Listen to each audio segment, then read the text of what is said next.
দুই পাশে কালার হইলেই পেঁয়াজি হয়ে যায়। পেঁয়াজি ভাজতে বোধহয় কম সময় লাগে।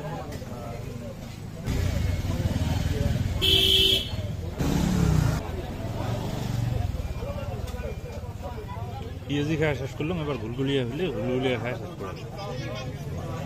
পেঁয়াজি আর বাকি আছে পাঁচটা, আমার লিস্টের মধ্যে পাঁচটা আছে।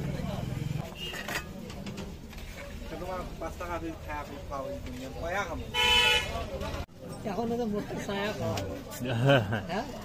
মনে করেন যে গরম করবো না।